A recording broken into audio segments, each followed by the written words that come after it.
Tenía que haber hecho lo típico de tú te quitas el jersey y yo me quito la americana y ya aparece otro día. Si dices ser el mejor, lo tienes que demostrar. Más te vale ser el mejor. Y en inglés suena todo mucho mejor, ¿no? Por supuesto. De hecho, es uno de los grandes problemas del mundo de la inversión en startups, es que utilizamos demasiados anglicismos. La palabra CEO se ha empezado a utilizar por las startups y ahora... Bueno, tú de hecho eres el CEO. Sí. Dentro de esa visión de ser el club de inversión más grande de Europa, ya lo somos de España, el club de inversión privado más grande de España en términos de capital riesgo, en inversión de capital riesgo. Pronto pues lo queremos ser también de Europa. ¿Cómo yo me hago miembro de ACA? ¿Qué beneficios obtengo? Y sobre todo, ¿cómo puedo invertir en una startup? Si se quedan hasta el final del vídeo, sabrán que tienen una serie de ventajas y de beneficios, todo gracias a ACA y por supuesto a ti. La rentabilidad es muy alta, que invertir en startups es muy rentable. ¿Cuál es el pitch, el discurso más bestial que has escuchado a la hora de presentar una startup? Me han puesto una pistola encima de la mesa cuando... Muy buenos días y bienvenidos un día más a La Hora del Whisky, mi rincón favorito dentro de Economía para Adultos. Y hoy con un honor increíble de tener a mi izquierda al señor Javier de Santes. Muy buenos días, Javi. Muy buenos días. Bueno, para quien no le conozca, que creo que será muy poquita gente, es el CEO de ACA en España, inversor y experto durante más de 10 años en inversiones en startups y en capital riesgo. 1.000.000 de gracias, de verdad, y creo que se me quedan cortas, por estar aquí. Con mucho gusto. Es un verdadero placer. Y bueno, quiero que te presentes un poquito para pues, todos los suscriptores de EPA que a lo mejor no te conozcan, que creo que serán pocos, pero quiero que nos cuentes un poquito más. ¿Quién es Javi? Vale, bueno, mi nombre es Javier de Santes, soy CEO en ACA Spain, culo inquieto en el mundo de las startups desde hace muchísimo tiempo. Tengo dos vidas, tengo una vida dedicada a audiovisuales, donde trabajé en MediaPro, en la radio, etcétera. Y que gracias a eso podemos estar haciendo el vídeo, paréntesis, tengo que colocar la cámara. Y luego por otra parte tengo, me volví loco cual Cupido me atravesó la flecha con las startups. Cuando vivía en París me enamoré de un centro de coworking de startups que se llama Station F, y en ese momento pues me di cuenta inmediatamente que lo que quería justamente era dedicarme a este mundo, ¿no? Ya anteriormente conocía las startups y había invertido en ellas y ya había hecho mis pequeñas, digamos, vehículos de inversión con amigos, con socios, de cara a poder llegar sobre todo y diversificar, que eso es uno de los puntos más importantes a la hora de invertir en esta clase de activos. Y luego ya pues me dediqué plenamente a ello. Acabé trabajando y volviendo a España trabajando para Demium. Demium ha sido una de las incubadoras más grandes de España de startups, de creación desde el principio. Se llamaba de hecho una incubadora pre-team, pre-idea, es decir, sin idea y sin equipo, tú te lanzas a emprender, y con ella batimos el récord de número de operaciones de un fondo regulado en España. Récord que no lo van a batir en muchísimo tiempo, ya que hicimos más de 149 comités de inversión en un año, invertido casi 100 empresas en un año, con lo que conlleva invertir en 100 empresas en un año y lo que conlleva tener 149 comités de inversión en un año. Es decir, que llega un mundo donde prácticamente íbamos a comité de inversión cada 2 días. Era una auténtica locura. Y ese récord lo mantenemos, y esa excelencia operativa me la he llevado obviamente a ACA, que es de momento el club de inversión privado de capital riesgo más grande de España, y dentro de poco será también el más grande de Europa. Bueno, unos cuantos órdagos ya para empezar, pero y de hecho, ¿dónde queda entonces esta parte que me han chivado? Que creaste una especie de fondo que se llamaba Fondo de los Pobres. A ver, sí, y esto es muy simple. Invertir en startups no te requiere tener un capital mínimo, ya que la mayoría de las startups cuando lanzan su primera ronda de inversión te están pidiendo 10.000, 15.000 euros para poder ser accionista, ¿no?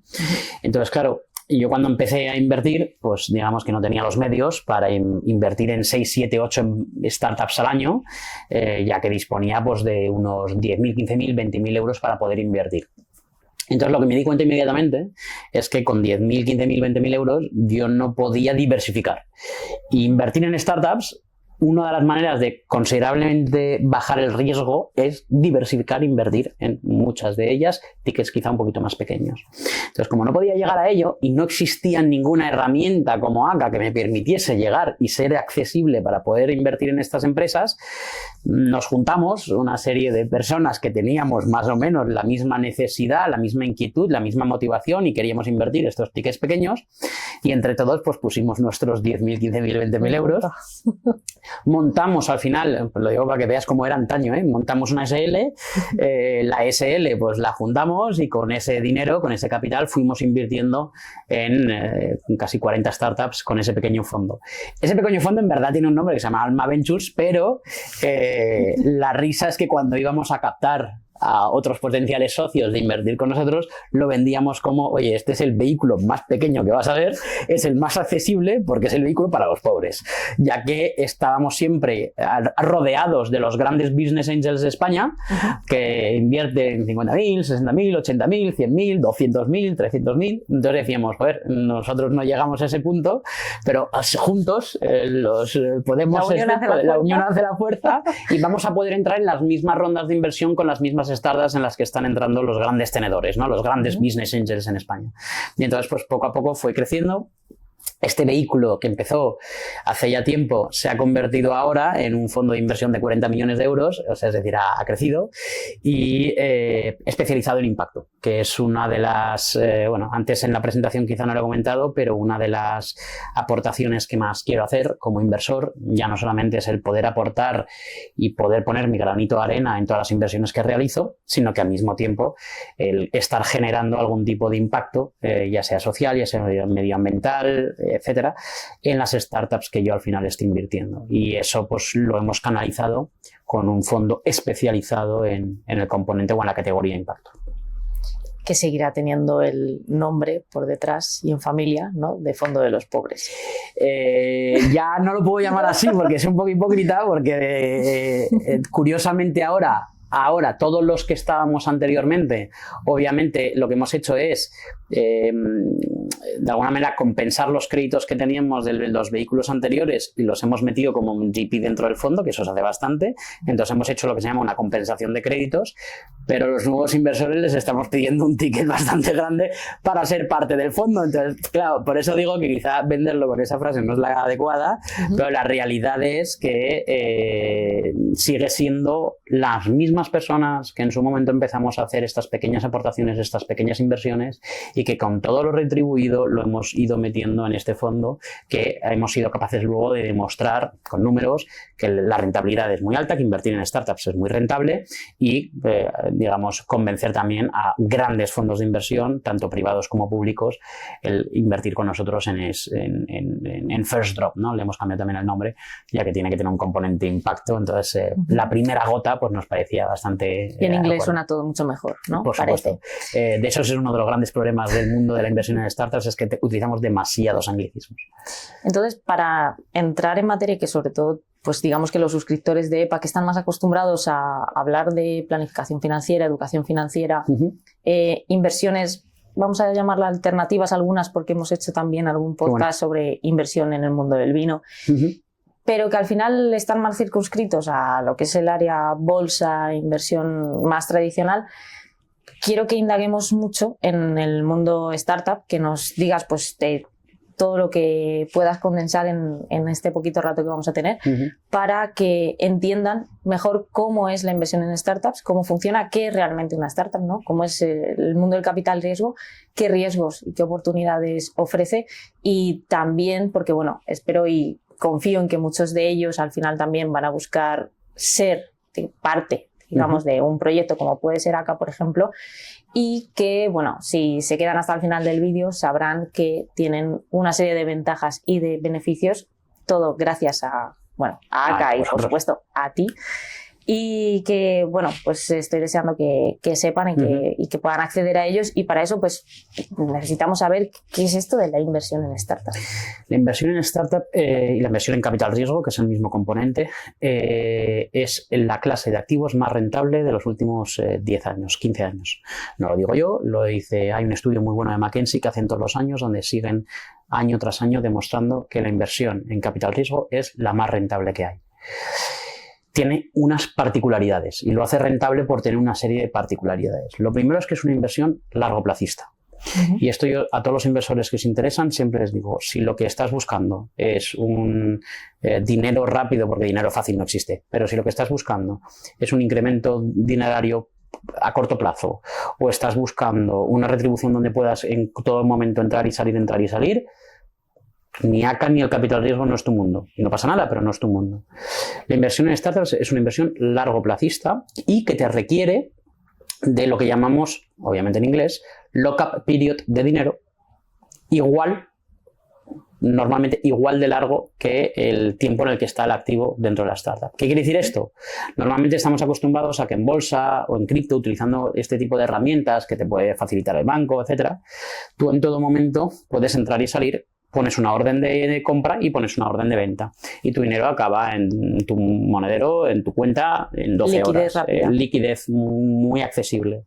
El capital riesgo no tiene esa liquidez accesible. Tiene que existir un evento de liquidez, que llamamos, que son eventos particulares donde en esos momentos ya sí que se puede decir, vale, ok, ahora quiero hacer un cash out, quiero sacar el dinero y liquidarlo. Entonces, tienes un componente largoplacista, tienes un componente donde el dinero está invirtiéndose y utilizándose y no puedes en el momento en el que quieras porque no tienes un precio de bolsa donde puedas comprar y salir, hace también que obviamente luego esas particularidades lo hagan tan sumamente rentable porque a mayor riesgo y mayor tiempo tu dinero bloqueado, mayor rentabilidad vas a poder sacar de eso en principio, ¿no? Entonces, la inversión en startup o la inversión en esta clasificación o esta clase de activos es muy particular justamente por esos motivos. Una startup al final es una empresa emergente de nueva creación, normalmente suelen tener menos de 3-4 años, que funcionan con una composición muy diferente porque lo que hacen es que utilizan, normalmente de base tecnológica, que lo que hacen es que utilizan la manera que tienen de presentar sus productos o sus servicios con un componente de escalabilidad muy grande. ¿Eso qué quiere decir? Que el primer cliente y el cliente número 100 no tienen costes individualizados, sino que el coste de la producción del producto o del servicio no se hace por cliente, sino que se hace por una cadena de valores completa.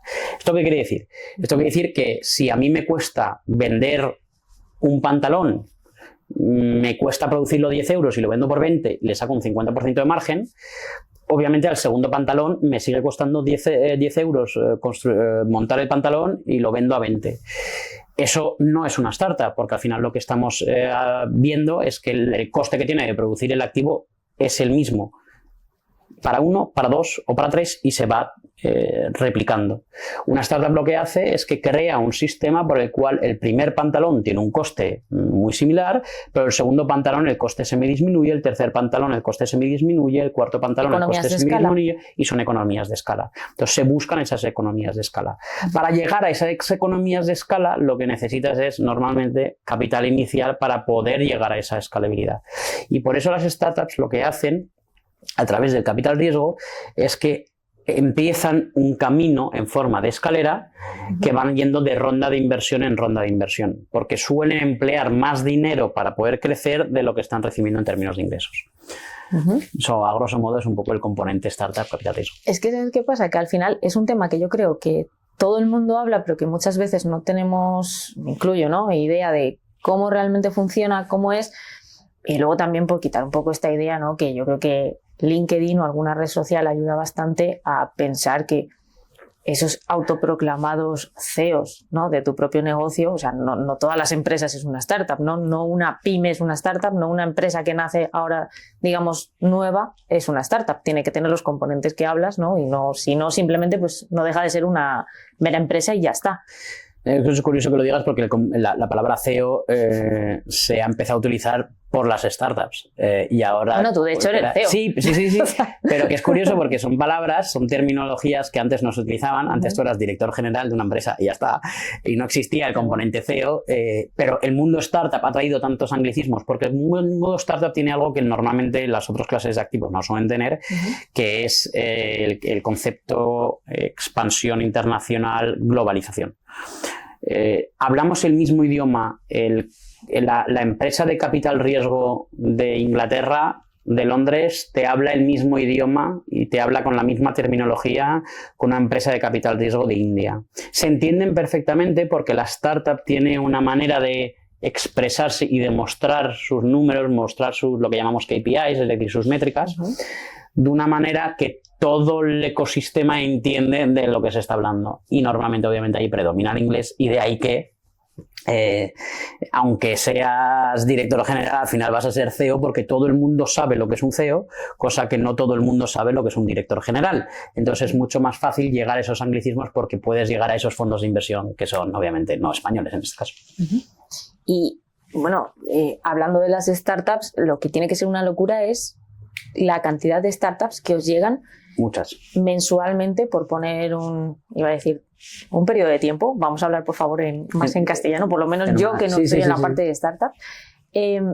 O sea, hubo un día que recuerdo que me decías que os llegaban cientos y cientos al mes y me encantaría saber cómo es el proceso de analizar una startup y decidir, oye, esta, porque realmente no es solo la presión de que podáis invertir vosotros o no, por supuesto, sino que se lo estáis mostrando a un club, a una cantidad de inversores alta que confiamos en vosotros y que sabemos que vais a elegir las mejores oportunidades para invertir. Entonces, ¿cómo es ese no les vamos a mirar hasta la suela de los zapatos a los fundadores, que esa es otra, ¿no? Lo que llamamos due diligence, que es el periodo o el tiempo que utilizas para realmente ver hasta qué punto todo lo que te está contando el fundador es verídico, y tú le haces un trabajo de fondo, legal, financiero, de equipo, para obviamente luego decir, oye, yo pongo el sello de que efectivamente todo lo que está diciendo es verídico, es real, ¿no? Y hacemos un poco de notario donde les tenemos que mirar a los pobres. De hecho, a algunos se cabrea porque le miramos, nos falta pedir la partida de nacimiento de los fundadores.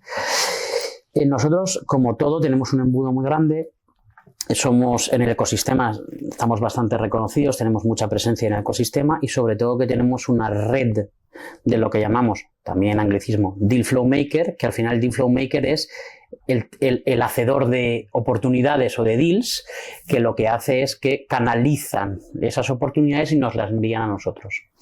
El objetivo es que todas las startups que estén levantando dinero en España y fuera de España pasen a través de acá y nosotros por lo menos tengamos el poder de decidir nos encaja o no nos encaja.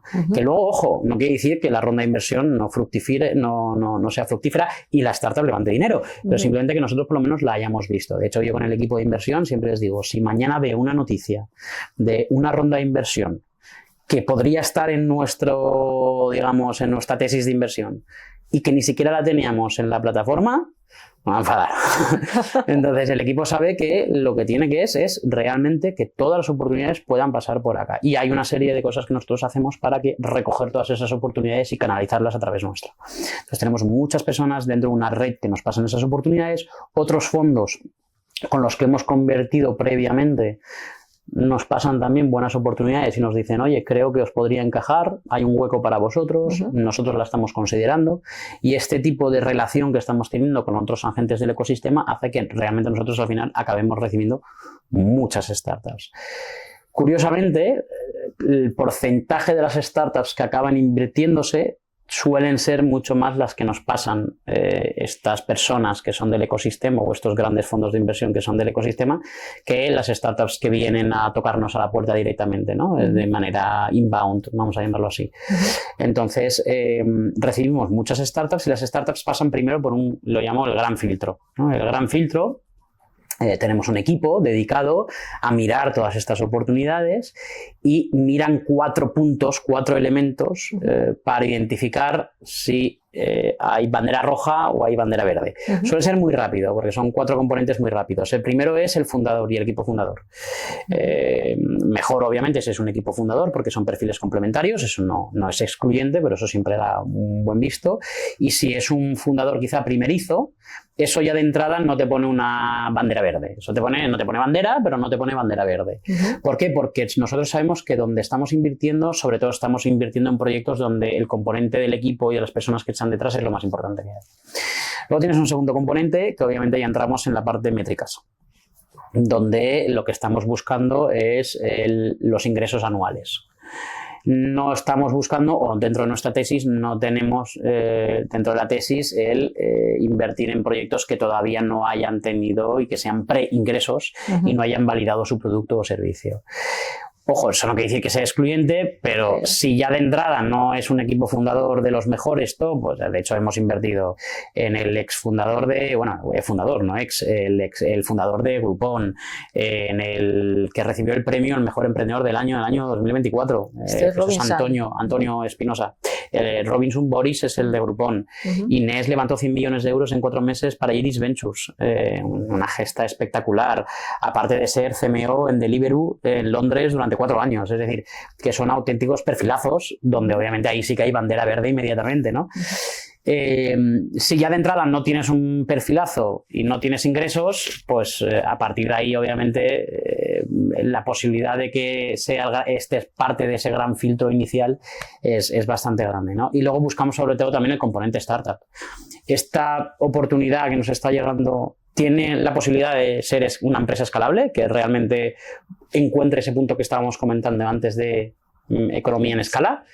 Sí, perfecto. No, pues no te has equivocado de inversor, no es esta tipología de inversor, ¿no? Entonces ahí hay un gran porcentaje de startups, obviamente, pues que dejamos atrás. Luego tenemos lo que llamamos el Julio César. Para mí es mi llamada favorita de la semana, la tenemos con el equipo, la hemos bautizado así, porque ahí entran las dudas. Las que tienen un equipo bueno y entran dentro del rango de ingresos que nosotros pensamos que tiene que estar, esas pueden pasar ya a la siguiente fase. No hace falta que vayan a Julio César, porque en Julio César llegan las dudas, ¿no? Sí. Increíble emprendedor, muy bueno, pero no hay métricas, ¿qué hacemos? Y entonces entran en Julio César. Y Julio César, un poco por el componente Julio César, nos sentamos, en este caso, pues el equipo de inversión con Pedro, con Tomás, con Carlos, y nos sentamos y decimos, vale, de aquí tiene que haber un sí o un no, pero no se puede quedar en la mitad. Es decir, hay que tomar una decisión. Y a mí es una llamada de mis favoritas porque hay mucho debate, se genera mucho debate y hay una conversación muy sana, ¿no? A partir de ahí empezamos a tener las llamadas con los emprendedores, donde les hacemos una especie de entrevista que puede durar hasta 1h30, 2 horas, donde ahí ya les estamos diciendo, oye, te vamos a pedir todo esto, pero quiero que tú me expliques el proyecto porque quiero entenderlo de la boca de los emprendedores, ¿no? Y luego ya viene todo el proceso de quiero pedir toda la documentación, empieza la due diligence financiera, es decir, empezamos a mirar lo que viene siendo el modelo financiero, el business plan, para ver hasta qué punto las proyecciones que tienes son realistas, no son realistas, también para hacerles muchas preguntas a los emprendedores. Entonces ahí hay una cadena de 50 correos para arriba y para abajo. Esto dura normalmente casi mes y medio, es decir, esta es la parte más larga, donde hasta que te llega la documentación, revisas la documentación, lanzas preguntas, vuelve otra vez. Y luego ya cuando eso está, ahí no hay ningún punto donde ya el equipo de inversión dice, vale, pues no, al final no nos interesaba, ya llegan al comité de inversión. Para que veas que hay muchos procesos. El comité de inversión es ya un comité oficial con sus actas donde tanto Pedro, tanto Tomás, Carlos y yo tomamos una decisión si empezamos las negociaciones o no empezamos las negociaciones con la intención de presentar el proyecto al club. Entonces ahí ya se toma esa decisión. El comité a veces pues, suele durar un poquito más porque hacemos el comité y luego todavía tenemos dudas, preguntas, etcétera. Y luego ya llegamos al punto donde se toma una decisión dependiendo de la valoración de la startup en términos de créditos, es un sistema donde necesitas unanimidad o no necesitas unanimidad, pero siempre obviamente tiene que haber voto mayoritario, y a partir de ahí empieza el proceso de verificación legal, donde ahí se va a mirar todo lo que viene siendo, pues oye, que esté a corriente de seguridad social, Hacienda, que todos los empleados estén correctamente dados de alta. Hemos tenido muchas historias aquí donde ya estamos empezando la negociación, pero al mismo tiempo se está validando que efectivamente todo lo que han dicho los emprendedores es verídico y lo podemos comprobar. Si se termina la negociación y el voto favorable del departamento legal, entonces ya podemos calendarizar la oportunidad y decir, vale, pues la pondremos en el 15 de febrero, empezamos a presentarla. Entonces, simplemente para que veas todo el proceso, que son casi 8 o 9 semanas normalmente, de proceso donde muchas de ellas obviamente pues vamos descartando. Por eso de las muchas oportunidades que recibimos, al final 1, 2 al mes máximo. Hombre, entiendo que el filtro mayoritario será el inicial, ¿no? El de inicial, tarjeta roja, sí, tarjeta verde, sí, porque ese es el más llegarán grande. muchos proyectos que no hay por donde... De hecho, hay gente que me dice, oye, ¿por qué no ponéis un bot de inteligencia artificial, no, ahora para que vaya decidiendo? Bien, nos podría ayudar, pero creo que no sería del todo fiable, porque hay oportunidades que se acabarían yendo. El bot creo que identificaría peor la parte humana. Ajá. Entonces, un ejemplo, Liux nos la hubiese rechazado un bot seguro, no había métricas, una persona que quiere construir coches, o sea, es decir, que quiere hacer una marca de vehículos en España, además. ¿Qué pasa? Que Liux viene con uno de los mejores emprendedores del año, bueno, con su premio, por lo tanto, el mejor emprendedor del año, que había tenido ya un éxito a sus espaldas y al mismo tiempo con 6 millones de euros por parte del Ministerio de Industria que habían puesto a fondo perdido. Bueno, eso no sale en la primera vista, eso hay que rascar un poco para encontrar un poco dónde están esos activos, ¿no? Entonces, al final hemos acabado presentando una oportunidad que no tenía ingresos, lo que llamamos muchos, ¿no? Es decir, una oportunidad con un alto riesgo, pero que también un alto potencial de crecimiento y, por lo tanto, un alto potencial de rentabilidad. Y de cara a los inversores y los miembros del club, bueno, aparte de los que ya conozco, ¿cuáles son las ventajas y, digamos, cómo pueden acceder? Es decir, ¿cómo yo me hago miembro de ACA? ¿Qué beneficios obtengo? Y sobre todo, ¿cómo puedo invertir en una startup? Porque imagino que muchos suscriptores imaginarán, ¿no?, la típica pantalla en la que tenemos un broker, un banco, donde tienes las opciones que puedes comprar, vender, hacer, y esto no es igual. Entonces, ese dashboard donde me aparecen las oportunidades, bueno, esa pantalla donde me salen todas las startups en las que se puede invertir y que habéis decidido previamente, ¿qué hago? ¿Tengo que tener el dinero ahí puesto? ¿Cómo lo hago? Vale.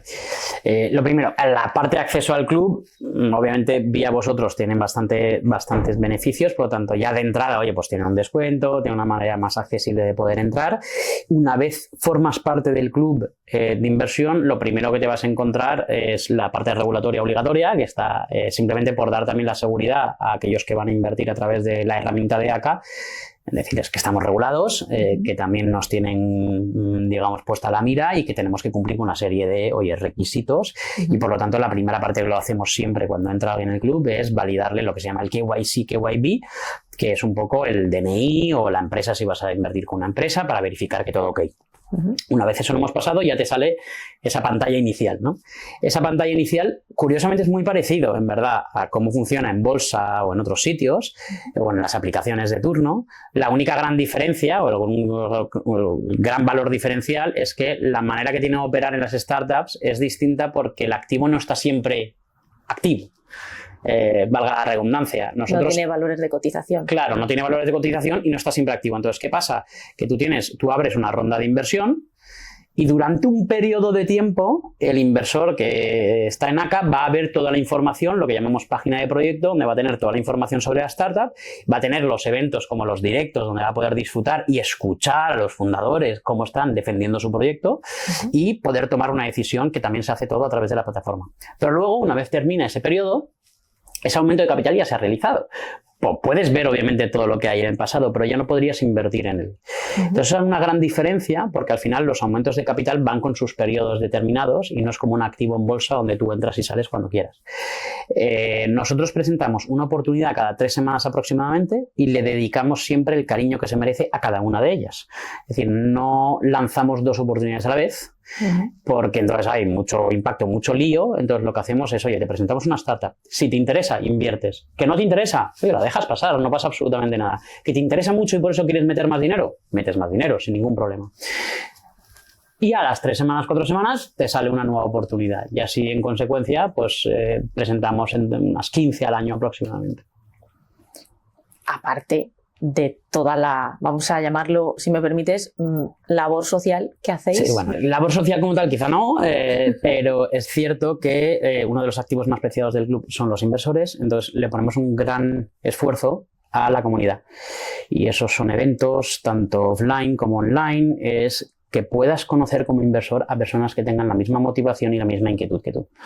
Y rodearse de esas personas yo creo que ayuda bastante, no solamente por el mero hecho de que te pueden ayudar también, oye, a otras cosas que no tienen nada que ver con la inversión. Yo en el club he visto no me gusta mucho la palabra sinergia porque es muy vaga, pero mil conexiones que ha habido dentro del club con cosas que no tienen absolutamente nada que ver con la inversión en startups, pero que ha ayudado mucho, ¿no? Como por ejemplo, bueno, pues tenemos un compañero en las Islas Canarias que ha ayudado a más de 50 personas con el tema de los impuestos de cara a sus sociedades y les ha recomendado cosas totalmente por amor al arte, y luego algunos se han quedado con él porque han dicho, oye, pues ya que me has ayudado, pues bueno, te quedas, ¿no? Entonces, de alguna manera ha conseguido esa persona, pues oye, no solamente ayudar, que es lo que quería hacer, pero también a incrementar su lista de clientes, ayudando a empresas con temas tan importantes como el tema del fiscal, ¿no? El famoso networking, ¿no? El famoso networking. Y, a ver, me vas a permitir que ahora ya que estamos hablando de networking, me salga un poco del no guión que tenemos y entre en el terreno de los cotilleos, porque a mí no es que me vaya mucho, pero yo sé que a ti sí. Entonces, hay 3 preguntas que, vamos, siempre he querido hacerte. Y la primera es como, ¿cuál es el pitch, el discurso más bestial que has escuchado a la hora de presentar una startup, independientemente de que haya sido en ACA, luego hayáis decidido invertir o no, pero el pitch más loco que dices, Dios mío, me ha dejado sin palabras? Lo voy a dar por el orden negativo, no positivo, ¿vale? Pero me gusta mucho la pregunta. Me han puesto una pistola encima de la mesa cuando me estaban pitcheando su proyecto, porque era un proyecto relacionado con Airsoft, con balines. ¿Qué pasa? Que tú en ese momento no lo sabes. Entonces empezó la reunión, nos sentamos mi compañero y yo delante de 2 fundadores en una sala, y lo primero que hace uno de los fundadores es meter la mano en su mochila, saca una pistola y te la pone delante de la mesa. Y además te la pone con el cañón apuntándote a ti, lo cual no me hizo mucha gracia, ¿no? Entonces, lo digo para que veas la locura, ¿no? Entonces, el momento de decir, ¿qué diablos estoy haciendo aquí? ¿Esto qué es, no? Y además, pero no te sale un sí. No, además lo gracioso es, claro, esas pistolas, aunque luego una vez las tienes en la mano, ya ves el cargador y demás, y ya entiendes que es una pistola de Airsoft, son metálicas. Entonces, claro, tú escuchabas el clink del metal encima de entonces, de primeras, ni tiene una cosita roja delante para ver y decir, vale, es falsa. O sea, de primeras lo único que ves es que una persona se mete la mano en la mochila y saca una pistola y te la apunta y te la pone delante de la mesa y te dice, hoy os vamos a hablar de esto. Y claro, tú dices, a ver, ya voy acojonado. O sea, ya hemos empezado. El impacto que querían generar lo habrán conseguido. No, pero para mí esa fue de las mayores locuras que he podido ver. Otra positiva es que he visto una ronda de inversión de unos 600.000 euros cerrarse en el escenario.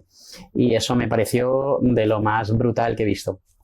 Que fue un evento en Málaga donde había una serie de business angels en el evento y era un proyecto relacionado con un tema de criptoactivos que tenía un inversor ya en Dubái, y en el momento en el que empezó a lanzar la oportunidad, era un petit comité, o sea, era una sala de 20-25 personas, y ya había unos delante que decían, vale, pero ¿cuándo cierras? ¿Cuánto te queda en la ronda? ¿Cuánto espacio hay? ¿Cuál es el ticket mínimo? Y ya veías que las preguntas no eran tanto sobre el proyecto, sino eran más sobre las rondas. Y este chico, Manuel, lo cerró o sea, prácticamente estaba en el escenario y le estaban confirmando la inversión, lo cual me pareció totalmente brutal. Y hablando de locuras, no tanto el proyecto, sino más el emprendedor más loco que te hayas echado a la cara, que digas tú, pero este señor o esta señora, o sea, pero sí, ya no solamente por la idea que pueda tener, ¿no? Pero que le veas que está loco en el buen sentido de... Bueno, los hay en el malo también, ¿eh? Pero me gusta la pregunta.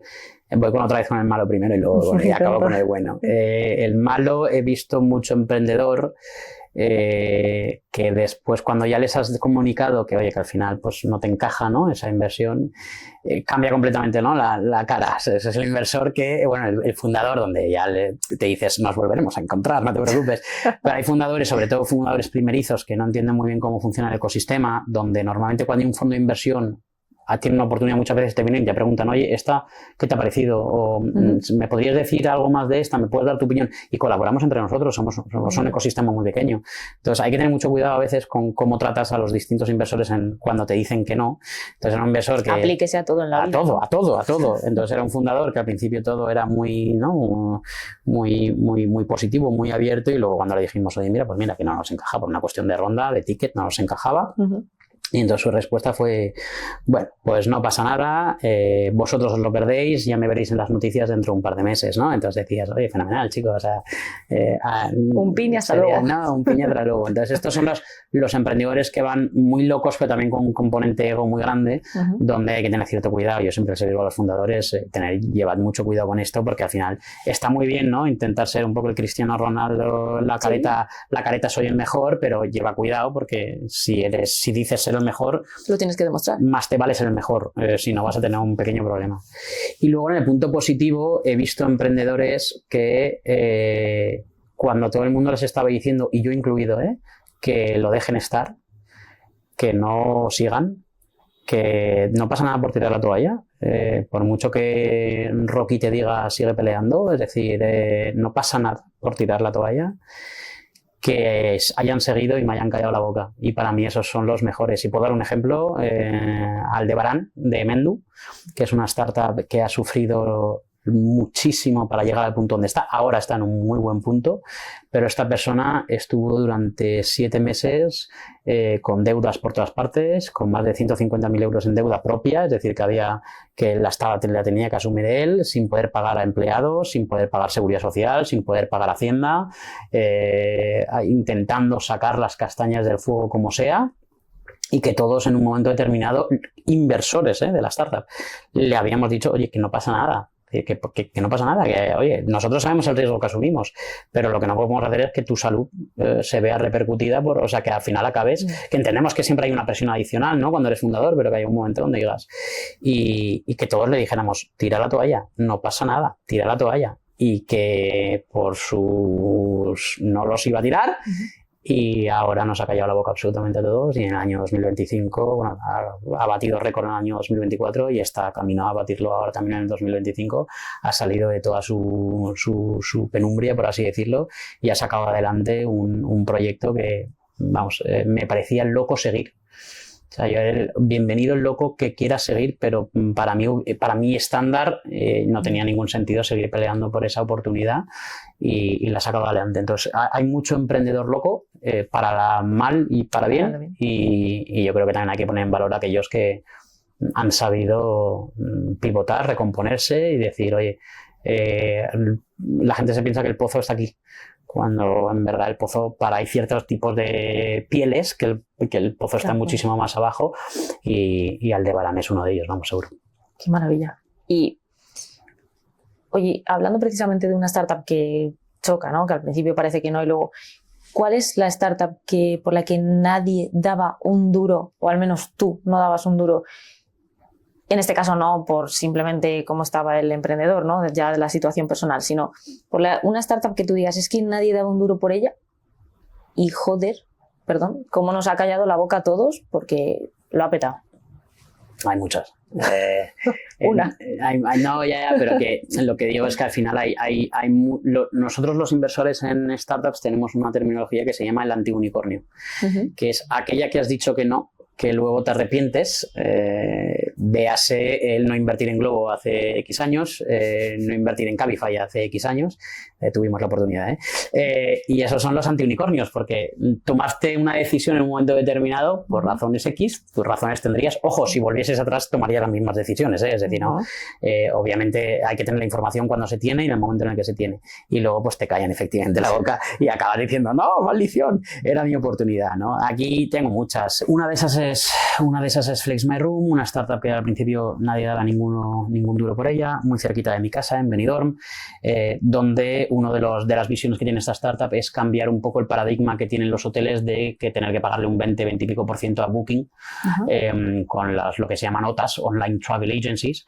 y es poder vender más de manera directa a través de la web del hotel sin tener que pagar esas comisiones. Entonces lo hicieron a través de un seguro incluido, un seguro de viaje, y al principio, vamos, la propuesta como yo, como español, que cuando viaja el seguro de viaje es lo último que piensa, yo al principio no tenía en mente que efectivamente el origen de las personas que iban a Benidorm normalmente suelen ser personas de fuera, del norte, que una de las grandes preocupaciones son el seguro de viaje y que no les pase absolutamente nada, y si les pasa que estén asegurados. Entonces, como yo no lo vivía y yo no tenía ese dolor, muchas startups que, sobre todo al principio, cuando empecé a invertir, de alguna manera tenía que sentirme identificado con el problema de la startup para poder invertir, para poder entenderlo mejor. Y esta fue una de ellas donde dije, no le veo el problema y no le veo la solución. O sea, ¿por qué? Porque no lo siento el problema, y la solución me parece que no tiene ningún sentido, porque ¿quién va a querer? ¿Para qué vas a añadir un seguro, no?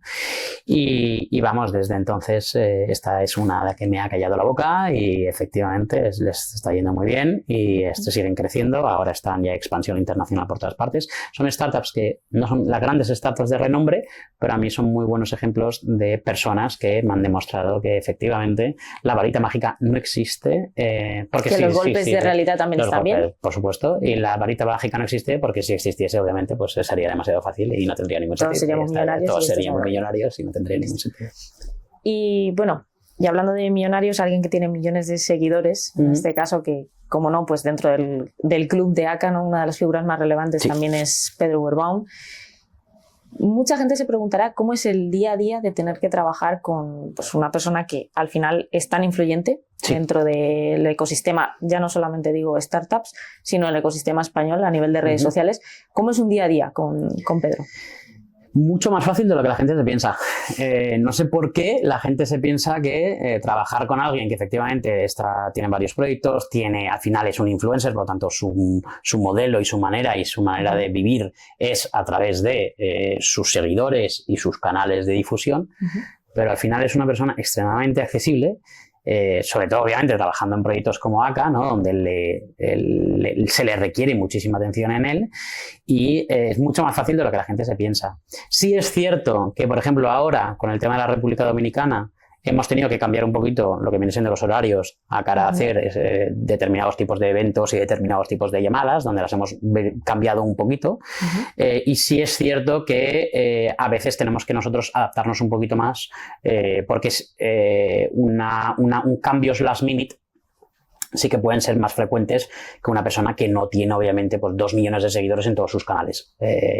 Obviamente no, es mucho más fácil, ¿no? Entonces, el día a día con Pedro es llamadas de dailies que llamamos, donde estamos todos sabiendo lo que tenemos que hacer, mirando y preguntando sobre los avances de los días anteriores, y a partir de ahí, pues el proyectar un poco las necesidades que vamos a tener, las cosas que tienen que publicarse, las cosas que tienen que hacerse, dónde se le requiere, qué es lo que puede hacer, qué es lo que no puede hacer, qué es lo que puede decir, qué es lo que no puede decir, porque sí que es verdad que nosotros, de alguna manera, el mensaje que Pedro quiere lanzar con su visión, por la manera que tenemos nosotros de trabajar, nosotros solemos ser un poco los que van cortando un poco las puntas, vamos a decirlo así, para que el mensaje esté acorde a, por ejemplo, la parte regulatoria. Pues es una parte bastante importante que le tienes que, por ejemplo, pedir a Pedro que de alguna manera, oye, pues que también en sus mensajes ya vaya incluyendo la parte regulatoria, cuando obviamente pues es conocimiento sobre todo del Departamento Legal de ACA, pues tenemos que ayudarle un poco a mediar para que, oye, estamos regulados, tenemos una licencia y no podemos decir lo que queramos en esos canales, ¿no? Entonces es divertido, pero al mismo tiempo también es un challenge, ¿no? El tener que estar todo el rato pendiente de ese tipo de cosas, porque al final el modelo te lo requiere y la empresa te lo requiere. Y más en redes sociales y con ese número de seguidores. Y más en redes sociales, ese número de seguidores. Instagram hay también menores de edad, entonces hay que tener cierto cuidado. Es un filtro que nosotros, por ejemplo, cuando alguien se interesa por estar dentro del club, hacemos llamadas telefónicas, conocemos al inversor, no aceptamos a los inversores simplemente porque sí, es decir, les hacemos una llamada telefónica, les preguntamos cuáles son un poco esas motivaciones, inquietudes, para perfilar un poco el inversor, y luego validamos nosotros mismos si esos inversores al final, oye, pues les invitamos al club o no les invitamos al club. ¿Por qué? Porque justamente por el mismo motivo. Al final tienes acceso a un gran número de seguidores donde, por una parte, pues hay perfiles que quizá no son los perfiles adecuados o no tienen las características para estar en un club de inversión. Y luego hay otra parte de Pedro donde tiramos mucho de él, que es obviamente para todo el tema startups. Es decir, las startups también requieren un poco esa visibilidad, ese acceso a una red de seguidores que pueden ser también potenciales clientes de la startup. Entonces, las startups tienen mucho interés de que Pedro esté detrás del proyecto de ACA y que al mismo tiempo pues que pueda ayudarles. Entonces, hay un apartado, digamos, que hacemos todos los jueves por la tarde, justo antes de los directos, cuando presentamos una oportunidad, que es ver cómo podemos ayudar a las startups que tenemos en el portfolio, qué puede hacer Pedro por ellos, qué podemos hacer el equipo y cómo podemos ayudarle. Entonces, es una llamada que solemos tener para intentar también poner a disposición la figura de Pedro, no solamente de cara a los inversores, sino también de cara a las startups y a los emprendedores. Que eso fue en el caso del vídeo que grabó también con la primera empresa. Eso fue el vídeo de Bund. Hemos hecho también un vídeo específico para Arpías, hemos hecho un vídeo específico para Revolut, es decir, que hay una serie de vídeos y de promoción también que hacemos por nuestra parte, donde si la startup lo que busca es una startup que busca mucho el B2C, es decir, que el cliente final y no vende su producto a empresas, tiene un buen match con hacer este tipo de vídeos más largos donde poder dar a conocer a todos los seguidores de Pedro, oye, mira, tienes aquí un producto muy bueno y además normalmente suele ir acompañado también de una pequeña ventaja, un descuento o algo que les pueda también potenciar a ellos la venta luego a futuro y darles algo a esos seguidores por seguir a Pedro. También un poco es un win-win, ¿no? Es una relación de win-win. De hecho, ahora lo último que ha podido dar a sus seguidores es el notición de 2025, ¿no? Que es la ronda que habéis abierto, sí, digamos, directamente en ACA y que habéis dado opción tanto a inversores como a gente de fuera para que entre en ella y que estamos hablando de 2 millones... Va a llegar a 2 millones, sí. De euros. Sí, la ronda de ACA, en este caso, primero se la hicimos llegar a los inversores del club con una serie de ventajas que otros no tenían y luego ya lo hicimos también abierto para otros seguidores o cualquier otra entidad que quiera entrar dentro de ACA. ¿Por qué? Porque al final nosotros hemos pensado, siempre hemos querido hacer accesible la inversión en startups y yo creo que hay una frase en inglés que se dice mucho que es put your money where your mouth is y que traducido es, oye, pon el dinero en tu boca, es decir, habla, pero luego haz, y que mejor que también dar esa accesibilidad a los propios futuros accionistas de ACA que puedan crecer con nosotros y disponer de ese capital para que nosotros también crecer y poner más carne en el asador, porque dentro de esa visión de ser el club de inversión más grande de Europa, ya lo somos de España, el club de inversión privado más grande de España en términos de capital riesgo, en inversión de capital riesgo, pronto pues lo queremos ser también de Europa y por eso la apertura en Italia, en clubes nórdicos y ya hemos hecho obviamente pues estudios de mercado en otros países para lanzar también este club. Así que un futuro y presente más que increíble y con muchísimas novedades por llegar, entiendo, para todos los miembros del club y también para los inversores y sobre todo para los emprendedores que puedan confiar y que quieran confiar en un club como ACA y que, bueno, comentaba al inicio del vídeo que los suscriptores de Economía para Adultos tendrían una serie de beneficios y es que, bueno, en el apartado de la web donde aparece Startups tenéis un formulario donde lo podéis rellenar, tanto si queréis iniciar esa andadura como inversores en el mundo de las startups, como si en este caso sois un emprendedor y consideráis que ACA es un buen sitio para poder, digamos, darles toda, digamos, la confianza del mundo para que os ayuden a levantar, ¿no? Y a crecer. Y si rellenáis ese formulario, pues bueno, vienen una serie de ventajas y de beneficios asociados gracias a Javi y gracias a ACA que bueno, que estaré encantada de poder contaros. Y lo que sí estoy encantada es, de verdad, de haberte tenido en la hora del whisky. Muy bueno, ¿eh? Muy bueno. Me parece de verdad increíble. Sé que eres una persona que estás todo el día ocupadísimo. Ese culo inquieto que decías al principio lo ratifico totalmente. Así que, de verdad, 1000 millones de gracias una vez más. Es un verdadero placer y espero verte de nuevo en la hora del whisky y en Economía para Adultos. Por supuesto, un placer es todo mío. Un abrazo. Muchísimas gracias a todos y os espero en el próximo capítulo de La Hora del Whisky.